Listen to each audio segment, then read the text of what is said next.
With Sportster S, we knew we could put the sport back in Sportster. This motorcycle rides exactly the way that it looks. It's insane. The design was intended to push the limits.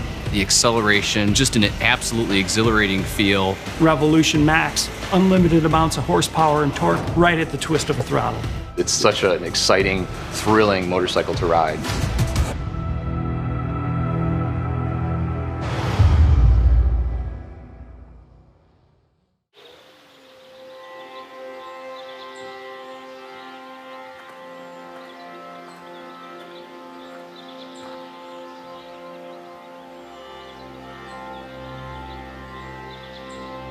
Jochen, I understand that you're in Scotland, and just wanted to welcome you to my country. I hope you have an amazing time there. There are some of the best riding roads in the world in Scotland, and so I hope you've got your Harley with you and that you're going to get some miles done out on the roads. Really have a great time, and welcome to Scotland.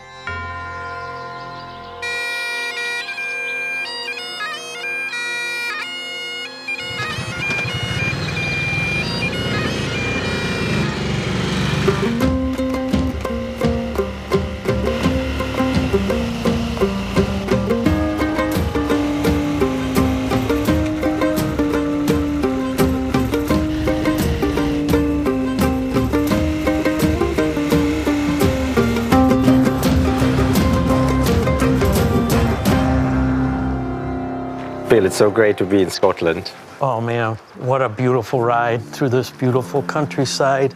It's amazing to be here, Jochen. This is a pretty awe-inspiring, emotional experience for me. My ancestry is here.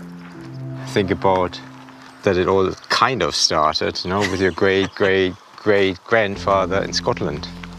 If he had not gone to America, it wouldn't have happened. It would have been a different story. It's a labor of love, the restoration, the fact that they preserved it for riders from all around the world to come and enjoy and spend time here. Pretty awesome. Pilgrimage back to the roots. Heritage is so powerful, and it's really unique to our company, which I'm so proud of. Yeah, well, and it's so great to combine it, you know, going back to the roots and then launching a new bike, which has a whole history on its own. Actually, I was looking at the dates. If you think about it, they left for America in 1857. The first Sportster came to market in 1957, exactly 100 years later. And now we're here over 60 years later and are launching the next Sportster. It's quite extraordinary.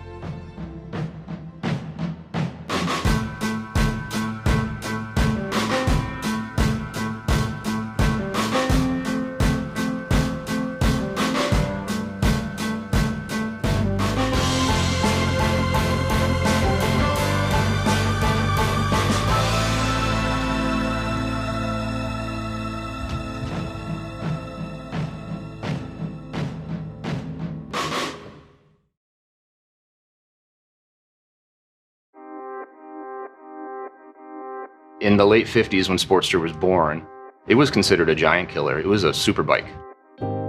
Whether you were on the flat track, drag strip, or you're on the street, I mean, it was a real performance motorcycle. The legacy of Sportster for Harley Davidson is a really important part of our story. We can look at some of these analogs to the automotive world, like Mustang, Camaro. Sportster is one of those names that's actually been around, you know, longer than some of those names. It is a name that's instantly recognizable. When you look at the longevity of Sportster from 1957 to today, it's unmatched and unparalleled in the motorcycling world that one model has such staying power. And that's what's made it so special. It's staying with the times, it's getting ahead of the times. That's what the Sportster's done down through its history. For 1957, it starts with one model for that year. And the biggest change is overhead valves. And so it's going to provide a lot more power, which is what riders were asking for, it's what dealers were asking for.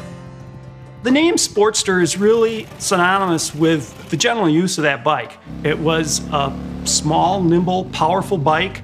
There was a strong demand for it in the market. We were looking at low-priced, high-performing, lightweight motorcycles. And once the Sportster is released, it's really incredible to see where it goes from there. In the first year that Sportsters were out, Gerald McGovern campaigned on a new 1957 Sportster and won the Jack Pine Endurance Run, which is one of the most brutal motorcycling events. And so Harley Davidson couldn't help but really make some noise about this. One of the more unique uses happens in which the LA Coliseum is really kind of used as a hill climb. One of the seating sections was outfitted with a ramp to get this thing up to the top, just to show the power of the Sportster model. One of the most important things about the Sportster engine was how versatile it was. You could literally take this engine, you could put it in a road bike, you could put it in a Daytona racer bike, you could put it in scrambles or flat track racing, you could put it in a hill climb, you could put it in a land speed record bike. And it would outperform all the competition in all of those different forms.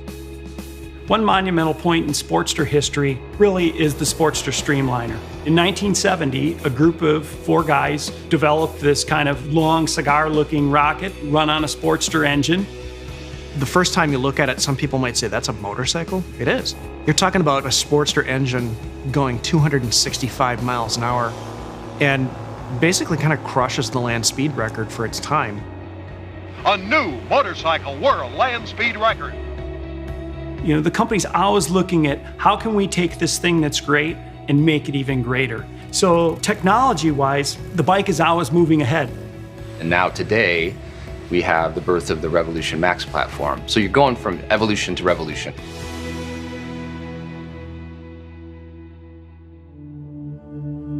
With Sportster S, we knew we could put the sport back in Sportster because it's time.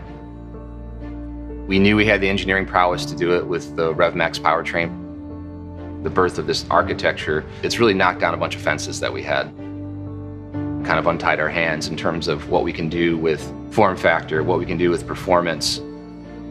You put the right people in the room and you get the right feedback from the customers. You know, you get the right kind of technology and the right kind of thinking, the right kind of mindset. Keep the soul in all the decisions and you get motorcycles like this that push all the boundaries and deliver that Harley Davidson experience. Knowing that we had this opportunity to, think about, well, what is the next generation of Sportster like? Our designers, they go to work. They begin to create all kinds of, wild spectrums from staying safe to the traditional to the extremes. We wanted to make sure the first one was wild. It was going to kind of turn heads. We're going to challenge our internal standards. The design team just said, well, let's just turn the dials up to 11.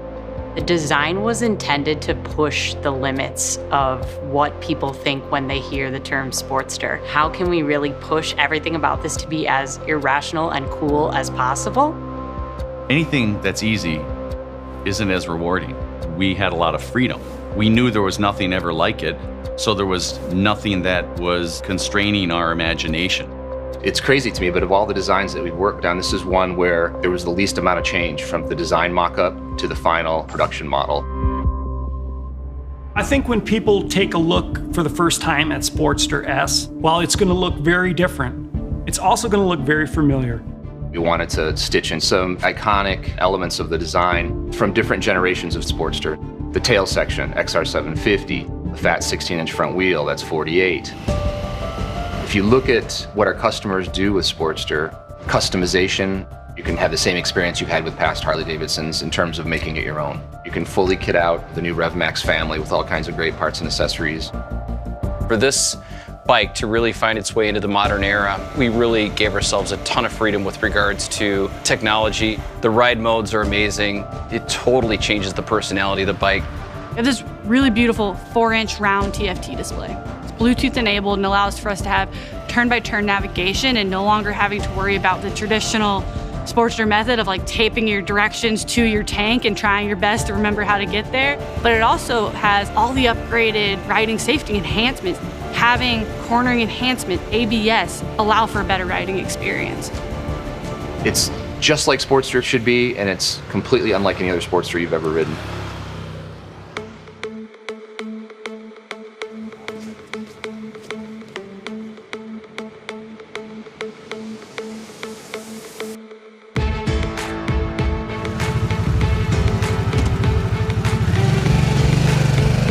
This motorcycle rides exactly the way that it looks. It's such an exciting, thrilling motorcycle to ride. If the 57 Sportster was a giant killer, then this is an apex predator.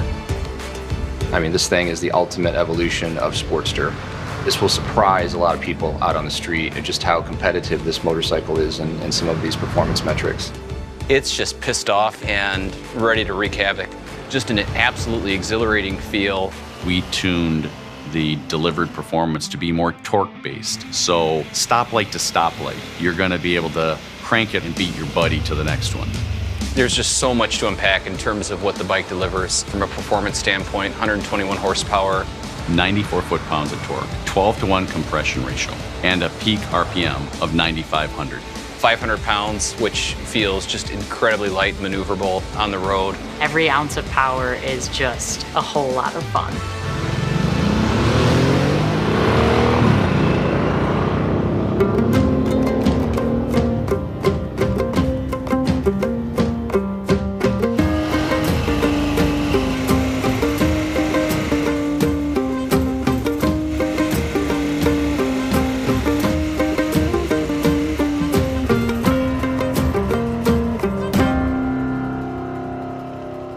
It was fun charging into some of those corners and grabbing a handful and coming out of the corner.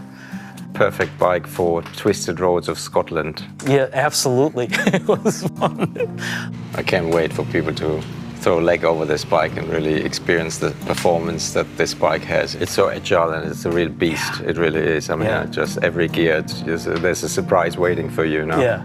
You know, when we were riding today, I was reflecting on so much, you know, the heritage, my family, Scotland. But what I'm really reflecting on now, after getting off that motorcycle, is, you know, we're in exciting times for Harley Davidson. The Revolution Max 1250 and the new Sportster, and what's to come, it's very, very exciting. Well, it was a great day. It was great to experience it with you, the history of your ancestors, a new bike, and I think it's time to have a whiskey now. I love that.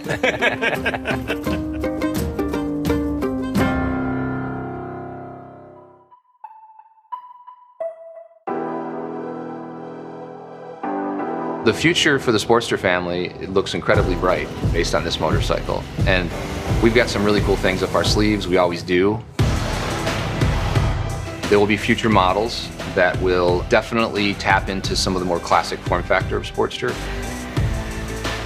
We're really not adding the next chapter to that story, but we're adding the first chapter to the next book.